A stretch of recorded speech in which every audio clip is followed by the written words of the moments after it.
Hi, welcome to SCW, the wrestling channel here on YouTube.com. Thank you for choosing the channel and choosing the video. Please subscribe right now. Leave any comments in the comment section and like and share the video as well. SmackDown Live in South Dakota this evening, that's right. Going to be a number one contendership, Randy Orton versus Shinsuke Nakamura, and the winner will be taking on Jinder Mahal, which will be presumably at the WWE Hell in a Cell pay-per-view event. Now, of course, we've had multiple matches of Jinder Mahal versus Randy Orton, so unfortunately, it does take a bit of gloss on this want to see, technically a dream match if you want, Orton versus Nakamura. I would have liked to have seen it as well as a pay-per-view match. I really feel that on SmackDown they've dropped the ball really with this whole sign. In fact, I'm thinking of doing a video actually at some point, maybe this week, of what has gone wrong with SmackDown Live since the brand split and really where, that in my opinion, it could have majorly improved. But anyway, going with what is the task at hand at SmackDown Live this evening, I expect Nakamura to win and he will get a second opportunity at the title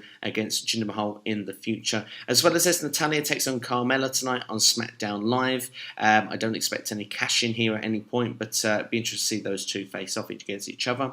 Will Kevin Owens continue to rout against Shane McMahon? It seems that that was the way. I liked what was done last week with Kevin Owens actually intervening, taking the referee's shirt and making himself the referee. It was kind of creative, I will be honest with that. I'm interested to see what this feud is going forward. It's one of the bright sparks, I think, on SmackDown Live at the minute. Will Dolph Ziggler finally show off his star power?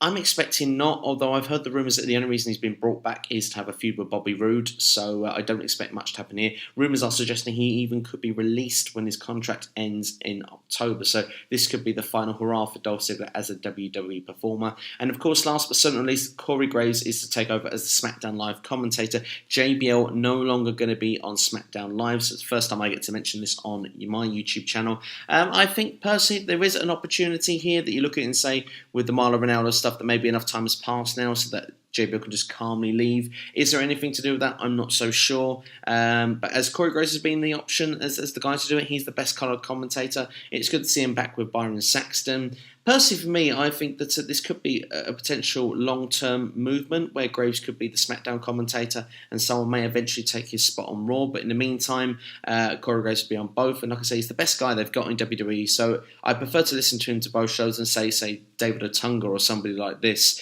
For me, also, I do think it does take a little bit of integrity away from the brand split, but we've got so much of this integrity that's already been taken from the brand split, so it's not really going to do any further harm to it. So Corey Graves is going to be a new commentator on SmackDown Live. JBL, of course, we're going to miss the John O'Clocks on What Culture, but you know, JBL has his moments where he's very good on the commentary table and other moments where he's downright awful. So we're probably going to miss it for comedy reasons, and of course he does do exactly what he's told in the ear of when Vince McMahon or whatever in the backstage. But I think that personally for me, it's going to be a positive move going forward, seeing Corey Graves on the SmackDown Live commentators table. And also now he's there on Tuesdays for 205 Live and SmackDown Live. It seems to be a perfect fit, if you ask me. And maybe in the long term, someone like Nigel McGuinness could take the role on Raw and be with Michael Cole and Booker T going forward. I'll have to wait and see. Apologies that I didn't do a Raw preview, by the way, yesterday, but I'll give you my Raw reaction for you right now. I actually really enjoyed Raw. I'm a little bit annoyed, actually. I see a couple of negative feedbacks on social media, which was a bit annoying because I thought it was a decent show looking at it. I liked the play with Jason Jordan, kick off the show with John Cena. It was almost like a throwback to 15 years ago when Cena debuted, trying to use this sort of same way to build up Jason Jordan. Of course, Kurt Angle and John Cena, it was like a play from 15 years ago. Kurt Angle was the superstar that called out a rookie talent, and John Cena accepted it and was a rookie at the time, was Ruthless Aggression, the big debut and the big build, and made John Cena a star. They seem to try and do this in different, their own sort of starts of 2017. And I thought Jason Jordan had a good outing. He was never going to win the match, but had a good showing. So it's not buried the character, although I would like to see Jason Jordan turn heel in the long run. As well, there's another promo then with Roman Reigns and John Cena. It wasn't as strong as the first week, but I still really enjoyed it. I think there's good chemistry, and it's must-see TV when you see them two in the ring together. So for me, I'm personally quite a fan of it.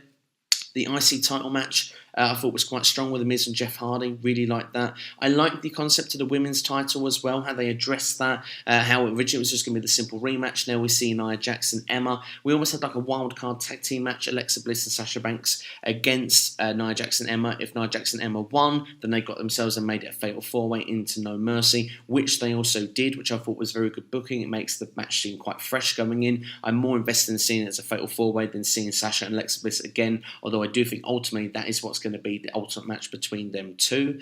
Looking elsewhere in the show, of course, there was some filler moments. You see Dean Ambrose and Seth Rollins on the commentary table, while we see Cesaro and Sheamus beat Heath Slater and Rhino. The 205 six-man tag team match was a bit of a throwaway sort of segment. We also had Dean Ambrose and Seth Rollins against Gallows and Anderson, sort of throwaway, but they weren't horrible to watch. They did their purpose, they did their jobs while they were there and then. And of course, we had the steel cage match to finish, which was Braun Strowman destroying the Big Show. And do you know what? It was really good. The Big Show really carried himself really well in the match. The cage match was fun to watch, and afterwards we see a promo cut at the end of it, Braun Strowman saying how he's going to destroy Brock Lesnar, and then we see him throw the Big Show through the steel cage, which was a fantastic spot. And I must admit, I did kind of feel it was going to happen before watching Raw, but still I think it was booked and played out well, and I think that this week's Raw was a fairly strong Raw. I quite enjoyed it, if I'm being brutally honest, so would love to know your feelings in the comments below, what you thought, and if you're looking forward to SmackDown Live this evening. Of course, we have other angles that could play out this evening on SmackDown that have not been given on the report by ringsidenews.com. Expect AJ Styles and Baron Corbin feud to continue. Maybe we'll have a quick flash of another US Open challenge. It'll be interesting to see if we have anything more with Randy Orton and Rusev.